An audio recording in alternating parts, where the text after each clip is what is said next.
So that was my sis, Indigo Mateo. She just moved down here from Oakland. And I'm going to speak a little bit, and then she's going to sing again. So I'm going to go fast so y'all can get some more of that. I want to tell y'all a story, and I'm excited to have this conversation with my people because I think it's a conversation that we need to have as black people amongst black people. So when I was 19 years old, I went to prison for 7 years. While I was in prison, I met a young man named James. We all call him 88 because he was born in 1988, and he's my best friend to this day. And I'm going to tell you James' story.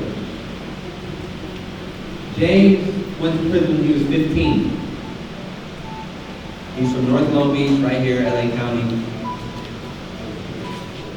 He went to a party, got into it with two young men in their 20s, also black men like myself and James. And he got a gun and he shot one time, hit one of them in the chest. He was sentenced to 40 years to double life as a 15-year-old boy. 3 days after he killed a young man named Roberto, his brother was killed, also in Long Beach, actually in Compton, in an unrelated incident. He was robbed, tied up, and killed. Over the next year or so, James' family had to go through court on both sides of the courtroom. 2 cases, one for their son who had committed violence, and one for their son who had been a victim of violence. James was sent to prison, 40 years to double life, he was a 16-year-old boy by that point.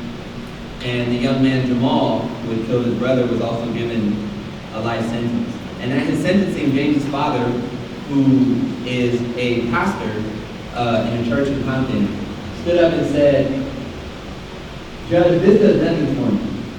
All I see here is 2 life families losing their son." 10 years later, while James is in prison, he finds out that the boy who killed his brother lived in the building with him. And they had been living in the building together and attending church together for 2 years. He stayed up the whole night, didn't know what to do. Now the culture in prison is just like the culture on the streets. You take one of mine, I take one of yours. You hit me, I hit you, right? That's the way that we're raised to be. James has all the pressure from the cats from Long Beach to go and take care of this dude. The next day he wakes up, at breakfast time he sits at the table with Jamal, he looks him in his eyes and says, "You killed my brother." And Jamal said, "I'm sorry for what I took from you and your family." And James said, "I forgive you." I tell you that story because what happened after is James is able to slowly but surely heal. Not that he doesn't feel the pain of losing his brother, but he got to heal from the hatred that he felt towards Jamal. And he got the healing of being able to forgive somebody the same way that he wished that he was forgiven. Now what James was able to do in that moment is completely against everything that we're taught to do in this culture. And I don't just mean like mainstream American culture, I'm talking about our culture, like black culture. But he was offered healing through that. And I think it's a possibility for us to achieve that healing as well. And we're in a moment now that is unlike any moment that ever happened in history. For those of y'all who've been organizing the BLM for a long time, y'all were here the first time the world kind of pretended to care about our lives around 2015, 2016, and then, you know, they all disappeared and went about their business when it stopped being something they could get cops for online. I was in prison at that time. But what didn't happen that time that's happening now is people are in the street saying abolish the police, defund the police.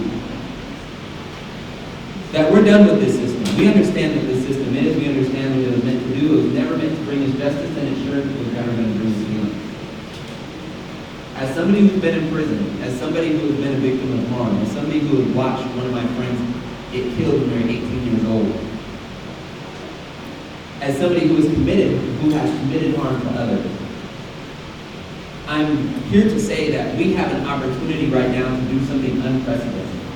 That the world is actually on our side, the culture is on our side, that we can actually defund the police.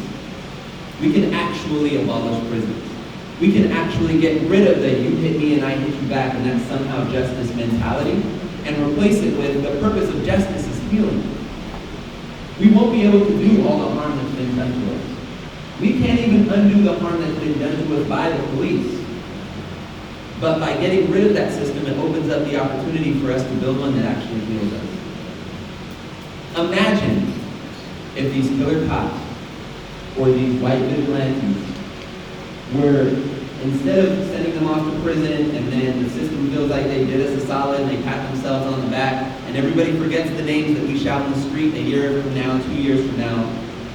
Imagine if instead those people were forced to come to rooms like this and look the mamas and grannies and friends and colleagues of the person they killed in the eye and listen to us and listen to what they took. Listen to us say what they took from us. On TV. Because it doesn't just affect the people, their immediate families. These murders affect all of us. And then they had to come with a plan on how they're going to reconstruct their white supremacy. How they're going to serve those families for the rest of their lives in the way that those families actually want. And how they're actually going to give up their power and privilege to be a support to the Black community. That's just one of the many possibilities we have offered to us. That's actually based on a model that was used in South Africa after apartheid. But that's one of the possibilities we have available to us when we are willing to defund police, when we are willing to abolish prisons, when we are willing to choose healing instead of punishment. I'm Richie.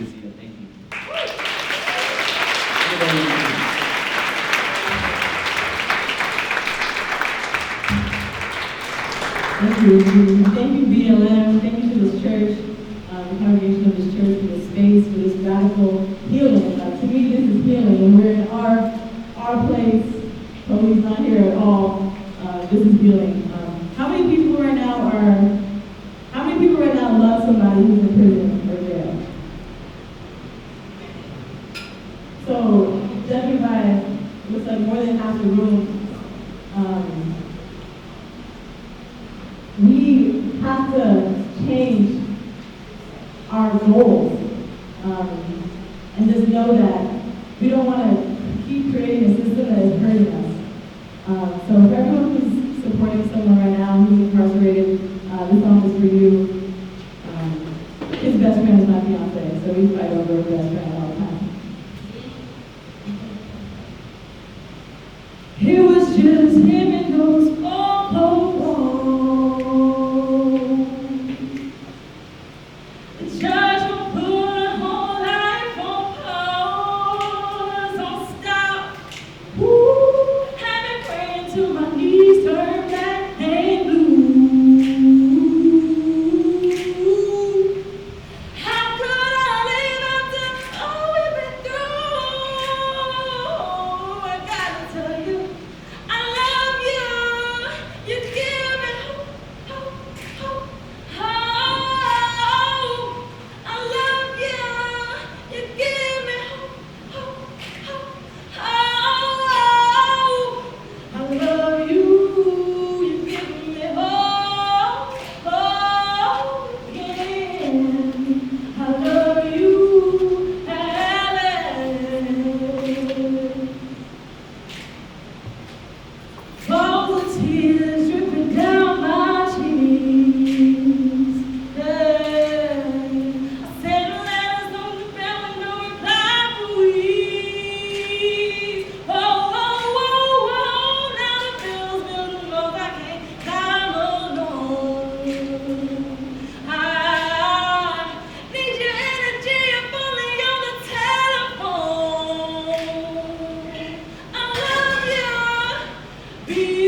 Thank you all. Keep supporting each other. Keep uniting each other. Keep